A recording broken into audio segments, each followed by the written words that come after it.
here we have Mr. Alan Wilder, the one and only. And he's just going to start saying something, and then I'm going to go around and pass the microphone to anybody who wants to ask a question. Good evening, everyone. Well, I've actually pre-met most of you already, which is not normally what happens at these things. I tend to meet people afterwards, so it makes me feel a bit more relaxed. I know that you're all fairly normal. A couple of abnormals, but I won't mention who they are. You may find out in the next half an hour. This is the last kind of Q&A session we've done on this very, very busy weekend. We had two events yesterday, two screenings of the film in Copenhagen, and then a talk in the afternoon about my thing with Talk, which some of you may know something about. So, a bit hoarse. And we did a chat earlier in the salon, so I know a few of you have probably heard all this shit before. I'll try not to repeat myself all the time, and it's down to you too, as well, not to ask all the same questions all the time. So you've got to come up with some original ones, right? So we'll try and make this one the best of the lot anyway, and I'm not going to prattle on for too long. I'd rather just take the questions, really. I'll tell you a little bit about the film. For anyone who doesn't know how it came together, it was almost an accident where, not really, but a group of filmmakers turned up in Budapest and just arrived with their cameras and said, can we just film your concert? And you know, there's no obligation to use it, there's no cost involved, we just want to do it. And I just thought that was a really nice approach. I couldn't see anything to lose by agreeing. So I said, yes, please do, and 2 years later we managed to, edit this end result together. And then of course there's been a lot of post work, I guess, putting it together, manufacturing the final project, finding a way to get it out, really, because it's not been that easy to do. But we got there in the end, and I'm very happy we did so. And a lot of it, it's a very heartwarming story in a way, because so many people have contributed, a lot of Hungarians, but also some other people. And they're all people that have come to me at various stages and said, look, we'd love to do something for you, we really respect and enjoy what you do, and we want to see this thing get out there. So it's in this, difficult time for the industry, and with many artists and musicians struggling a little bit to survive, sales of CDs are down, we all know what's going on in a way. It's really heartwarming to see that this kind of thing can still happen. And for me personally, it's just really exciting to be able to have a film presented in the cinema, a place where I love to go and watch film myself. So that's really it. It's a sort of unusual kind of abstract concert film, and that's all I've got to say about it. I'd rather now just ask you, anyone's got any questions about anything at all? Where are we? Please. Okay. I wonder if you can tell an anecdote of the most disastrous gig you've performed, where like a synthesizer caught fire, or the organizers didn't have power cables, or whatever. Yeah. Well, that's a good start, because we haven't had that question yet. But funny enough, we were just talking about that with a couple of people outside, and they reminded me of one occasion in Stuttgart where the entire PA gave up and just the monitors were going. Of course, that's happened to every band over the years, but in this particular case, he tells me that the audience just took over. Is that right, Freddie? And they were just singing along, and they knew all the songs. So sometimes those strange situations create something really, really special and magical, and I guess that might have been one of them. And I remember also in Stuttgart an occasion where we were just playing, one of the last songs of the set, and we saw all the people running for the exits, and we just assumed that we were playing particularly badly that night. But as it transpired, someone had let off a tear gas bomb. The whole place was gradually clearing, and the gas eventually came to the stage, and we had to get off as well. And there's a couple of other gigs where everything's failed, of course, and you're just left with Fletch doing that. Quite amusing. So there's been a few.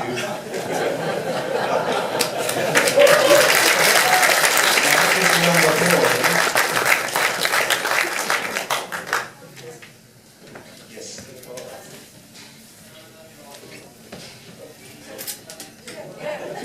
You, sir. You. We want your question. He hasn't got one. Pass it around until we get to someone who has. How come that this film was released through Bernard and Alphametrics? How did it end up there, the release? Yeah, well, I initially proposed this whole idea to Mute, and they were a bit kind of, well, I'm not sure, you know, Blu-ray's a bit of a specialist format, is there going to be much interest? We'll let you know, is what they said. So I thought, bollocks, I'll do it myself, you know. But of course, I can only go so far in self-promotion, you know. I try my best, I am very hands-on, I get involved in the online side of it. I try and cultivate the relationships with other websites and other people who can support and help spread the word. But you still got to get the thing distributed somehow, and I've known Bernard for quite a long time. He's been supportive with his Sideline project. And we discussed it, and I told Bernard what was going on. He said, well, we'll help you, get it out. So Alphametrics have taken on some of the distribution elements and got it into, you know, some shops and Amazon and places like that. You know. Questions here? Yeah. Yes. Can you share something about your work in progress? You collaborate a lot. Where do you start? Are you starting with the lyrics, or just an idea? Yeah, my problem is that I have trouble actually writing songs. Always have done, really. I don't come up with top-line melodies and words particularly easily. So I've decided my starting point has to be much more about experimentation, loops, playing around with bits of performance, chopping it up, and creating some kind of atmosphere, something that excites me. And then I just follow that process. If it seems to be working, I'll go with it. If it doesn't move me in some way or create some atmosphere, I'll shelve it. So I trust in this process, and I know that if I just follow my instincts, I'll end up with something that does sound like me. And then hopefully that will then suggest vocalists or other contributors that can add something to that. Whether it is even a vocalist, it could also be a filmmaker. Like, for example, the films you see on the stage show tonight, they're all from collaborators who've come to mind or have proposed themselves after the event, after the music. And it's the same with vocalists, you know. It's not until I have that music that I can sort of hear the voice that might be applicable and then go and find that person. Or occasionally, as we discussed earlier, the person might come to me, as in the case of Nicole Blackman. So I never really know until I've got quite a long way into the process. Question here? Yes. I heard something about Pig getting shot and with Axl Rose on some after party in LA. I wasn't there. I heard something too, but I'm very vague about it because it was one of my off nights, and I didn't have that many off nights. But I wasn't out that night, and then I heard the next day, did you hear what happened? And I said, what? And no one ever really did tell me what happened. So I can't really enlighten you, I'm sorry. But something did happen, yeah.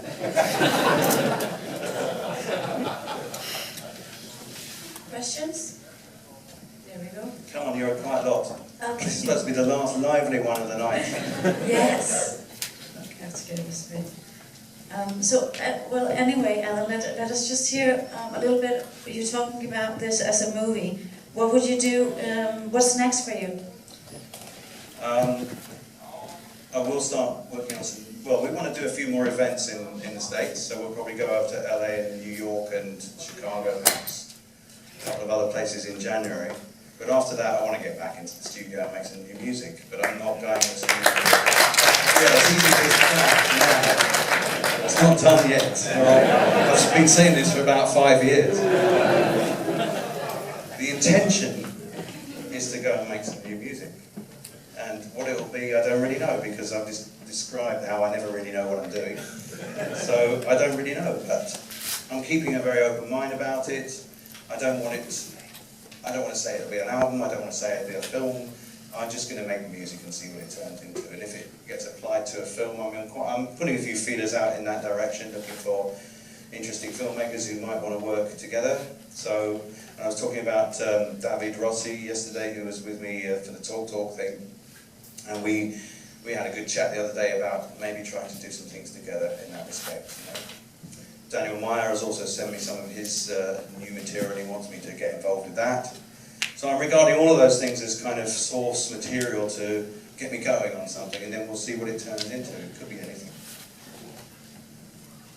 Yeah. Can you tell me a bit about your role in the Talk project, and especially to what extent you had to deal with the Talk members and Mark Hollis, given that he's a bit of a recluse? I never dealt with the band members. I never met them. I mean, I have met them briefly in the very early '80s when we bumped into each other on promotional trips and things. But they have stayed away from the project, which is makes you slightly uneasy when you're trying to pay tribute to someone who doesn't really give you any feedback about whether they're enjoying what you're doing. And of course, this is not me really, it's a whole bunch of artists and bands and whatever who've recorded these songs and the book that goes with it. And I just got drawn into it by the organiser, who asked me to pay more and more attention to the musical submissions that came in. And he kept asking my advice, and do you think it's any good, Alan? Is this too long? What should we do? I said, well, you better just let me take over on that aspect, and I'll be your executive producer and try and at least put it together in a way that I imagine Talk might like. I don't know if they do, but I do know that it's very important when I make records to make something cohesive and make sense as a whole. And I just tried to apply that to this. And it was an interesting project. I enjoyed getting involved. I enjoyed doing my own cover versions for it. And I enjoyed discovering a few people along the way who also respect the band and respect the music. And there's a lot of good stuff on it. Yeah, it's a great thing, I think. And it just opens up to a whole new audience some of their seminal work, which is great, but it wasn't particularly popular. You know, they became less popular as they went along, but they made better and better records. So we want more people to know about those records, really. Yes. You don't know why they stay away. Say again? You don't know why they stay away. I have no idea why. No, I really don't actually know what the reason. They just don't want to talk about their past. I guess it's boring to them, you know. It's quite boring for me to talk about Depeche Mode. It is. I'm being honest here. It's just, you know, if you were there, you wouldn't want to repeat the whole stories all the time. But so I can imagine from their point of view, they've just kind of drawn a line under it and said, look, we do other things these days, you know. Let someone else talk about it. So that's what we're doing. Did you do remixes from Stevie remixes? I still do one, yes, I did one. I did do one. How does it go? Well, they asked me and I'm nice. I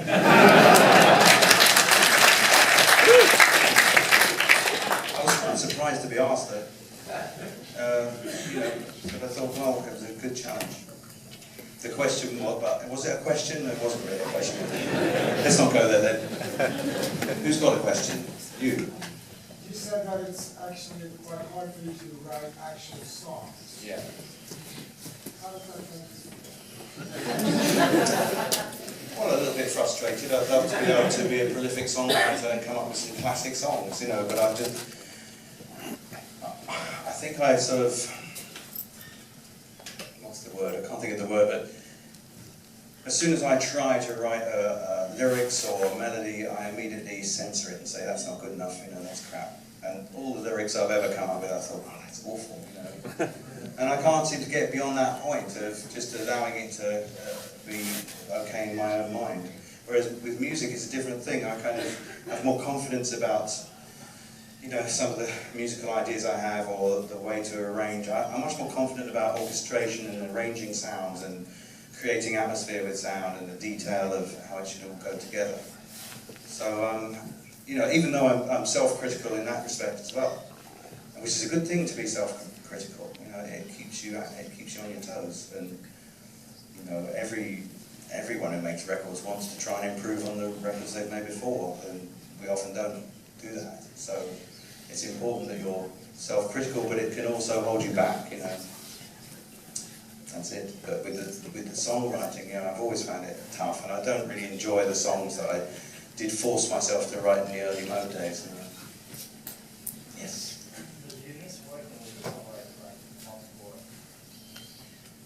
Yes, sometimes I do. I miss having that focus. You know, I'm often really faffing around in the dark when I'm making the music and can't see the wood for the trees. You know, there's nothing to kind of... It's the reason I brought vocalists in the first place with Refox, which it did start as completely instrumental music, and I realised it just needed more focus. And of course a voice and a structure of a song can immediately give you that, and it can help you musically know where you need to do things and what you need to do. And with my own music, quite often, once I've created something that I'm quite happy with the atmosphere of, and I give it to the vocalists, once they add their voices and their ideas, then I completely rechange the music because I immediately see what I need to do then. So, yes, I do, is the answer. I do miss that. Is there anybody that you would like to work with in the future then? You always come up with these questions. It's a difficult one, you know. There are a few singers that I've mentioned in the past. You know, obviously Mark Hollis would be one, but doesn't look like there's any chance he'll ever do anything. I've always loved Lisa Gerrard's voice, and Elizabeth Fraser from the Cocteau Twins. I love Morrissey. There's plenty of great singers I enjoy, but I'm not actively, as I said, you know, I really don't know who I need until I've got something going. So, you know, just keep open mind. And actually, if I add up all the different singers I work with quite a lot, so usually something interesting comes along. I love Joe Richardson's voice, and he was someone I actually kind of hunted down by Googling for a blues singer. And I discovered this guy and I thought he must be a famous singer, he's got such a fantastic voice. But he wasn't really well known at all, and I just wrote to him and he said, yeah, I'd love to work with you, man, and all this. And that was great, you know, to discover someone new is really exciting. Questions? Yeah? Do you give yourself deadlines when you work? To be able to have something finished? Yes, but you know you can break the deadlines, that's the problem. So real deadlines, you know what I mean? It's like procrastination when you're starting. You always know that you're procrastinating, but you find an excuse to not go in the studio and do something. Oh, I've got to go and do this other thing. And yes, deadlines can put good pressure on you often. Occasionally you've got a real deadline. You usually manage to finish what you need to do right at the last minute. So I give myself as much time as I possibly can. Of course, mixing and finishing records, it's much more of an open book these days because the technology allows you to keep going back to things, keep changing and twiddling. And whilst it's good to have a bit of perspective, go away from your piece of music and come back to it and say, oh, now I know what I need to do. It's also too easy to keep fiddling and keep never saying, right, that's it. So. You don't want to focus here. Where? There you go. Yes. You don't want to focus in some artist. Well, I think it's really... In one way. No, because it's really interesting to have the opportunity within this project to work with many different people. That's the advantage I have by not being in a band where everything's a democracy, everyone has to agree. In Depeche Mode, we were quite an insular group. We didn't work with many other musicians. We hardly ever got a session musician in, only in the later years. We used to impose all kinds of rules on ourselves, like no guitars, you know, which made no sense. Because you can use guitars well, or you can use them badly, like any instrument. So we woke up to that, of course, and allowed ourselves to use many instruments, but we didn't work with many other musicians. And one of the many reasons why I kind of moved on and did something else was that I could then suddenly work with whoever I wanted to, really. Okay, but we leave the democracy. You decide and you go for one song artist. Still you don't want? No. It's too limiting, you know. On one song I want an ethereal female voice, on the next I want a hard blues voice or something else.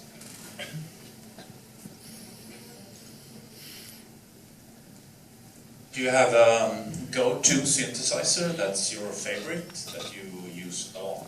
And the second question is, do you use software synths at all? I use any tool that happens to be around that sparks my imagination at that particular moment. So I don't have many favourites as such. But the VCS3, which is the old English synthesizer, is great for sticking sounds through. I quite like using synths to send sample sounds through, and then use the filtering options within those synthesizers to do something interesting to those samples. And the VCS3 is brilliant for that, so we send a lot of our sounds through that synth. I've always liked that old Mini Moog, you know, that was my first synthesizer, so I've got a soft spot for that. And I use quite a few soft synths, yeah, but most of my work is not synthesizer based. It's more samples and performance, you know. It's very important to me that the music has some kind of inherent human feeling to it and an organic quality to it, you know. But I also enjoy electronics and the digital manipulation of all those performances. So you can structure the music in a way that couldn't necessarily have been performed that way, but it has the feeling, the humanness. Do you have a modular? A modular synth? Yeah. What do I have? No, I don't actually. No, I've never really, I mean, I'm not a big synth wizard, believe me. You surprised me now. Well, I watched Daniel for many years fiddling about trying to get a bass drum sound through an ARC 2600 for 3 days, you know. And I thought, that's not for me. He was great though, I mean, he's really good. And Flood is really good with those as well. Yeah, they're much better than me. Is there any tool that you're missing? Some function that you're missing? No, in fact, I get frustrated with the tools generally because they can often slow you down. Obviously, there's some great tools around for making music, but there's also, it seems to be a lot of pressure. Oh, you've got to try the new this, or you must try the new this, or we've got the latest version of Ableton, the latest version of this. And I foolishly often dive in and find myself in the studio for 3 days going, what the fuck's going on, you know?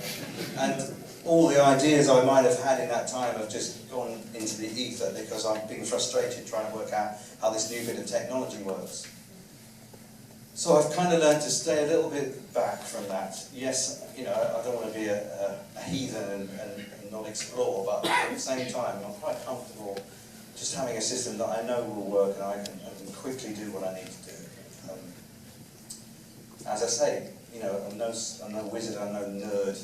I'm just someone who enjoys making music, and if a piece of equipment makes it easy for me to do it, I'm likely to go to it.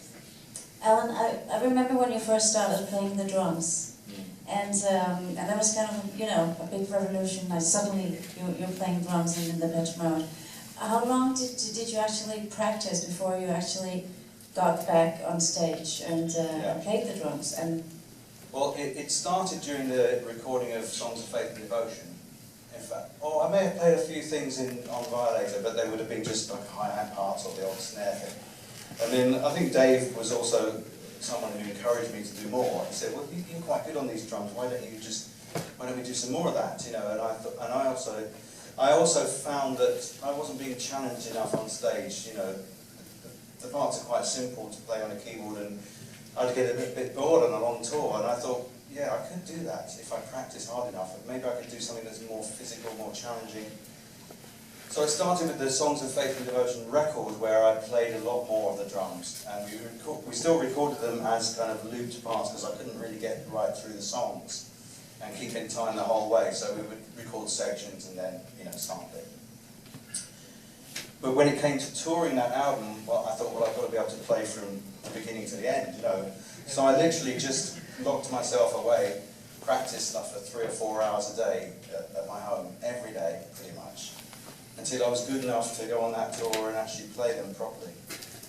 We say properly, I mean, I wouldn't never consider myself a great drummer, but in some respects, the restrictions of what I can and can't do on the drums suited the band quite well. You know, I could keep it quite simple and stick to the beat, and, you know, and not get too fancy about it all. So that's what I tried to do, and I did really enjoy it, and it kept me fit, and you know. so you miss playing drums? Well, I don't practice like I should. You know, I hardly practice at all, so I do miss it a bit. But You know, I can't miss it that much, otherwise I would be doing it, wouldn't I? So maybe I should. And I sold my drum kit, which is a bit sad, but I can buy another one. Question. Was it hard to take record live, go on stage? I felt a bit self-conscious going on stage at the beginning. I got better as I went on, I kind of relaxed into it, but at the beginning. And because it was more of a presentation than a live band, and that's how it was always intended to be, once I got in front of an audience doing it, I thought, oh God, what have I done? You know, I'm not really doing that much here, I'm feeling really stupid. I can't kind of hide behind something else, you know, I've just got to stand there and fiddle around with a laptop. So I think next time if we do another record tour, I'll try and do a bit more. But as I say, we set it up, we never set it up with the intention of going on the road for 2 years. The idea really was just to present the music in conjunction with the compilation album at some promotional events. That was the initial intention of this whole thing, and it just grew into something. Okay, last question, because we have to close down at about 11, so for those who haven't seen and met Alan yet, that's the time. Yeah, do you You've play... remembered your question now, haven't you? Sorry, yeah, go on. Do you sit and play any piano these days, or keyboards? Well, a bit, yeah. I've got a piano at home, a nice Bosendorfer piano actually, and my kids also play, so I kind of try and help them a bit. And I play myself a little bit, you know, but not that much really. You know, just when the mood takes me. I've had a few beers and have a bit of a sing-song. You know, happens sometimes. Yeah. I heard when you recorded the Songs of Faith and Devotion, you had these jam sessions on a local bar or whatever with the band. Right. Yeah, in Hamburg. Yeah. We stayed at the Marriott Hotel in Hamburg for one of the sessions. That album was recorded in 3 different stages. You know, Madrid, Hamburg, and then in London. I think we finished. And during the Hamburg stay, we would end up in the bar in the Marriott and. Few beers went down and we'd end up around the piano, so taking over the place. It was quite good fun actually. We got a lot of work done in that period because the initial period in Madrid, was awful really. You know, we were there for 2 5-week periods, so 10 weeks, and we recorded 3 songs in 10 weeks. It's not good, is it? And I don't know why it was so slow, but the interesting thing was that those 3 songs were in your room, walking in my shoes and Condemnation. So, and maybe bits of some others. So actually some pretty strong stuff got done, but we didn't have a great time, you know. And then when we got to Hamburg, somehow, because we were not living together anymore, we had a proper hotel, we could get away from each other. Suddenly, it all started to come together, and we recorded 8 tracks in that, 8 songs in that session, which was just a 6-week period. Thank you. All right. We noticed that you didn't all buy a Blu-ray earlier, so we've still got a few out there, and I'll be around a bit longer if anyone wants to chat anymore or get anything else signed. As Jeannie said, they're going to chuck us out quite soon at the cinema, unfortunately. But thank you very, very much. It's been a great weekend. I really enjoyed being back in Stockholm. I haven't been here for a while, so it's great that you all came out, and once again, thanks again. Cheers.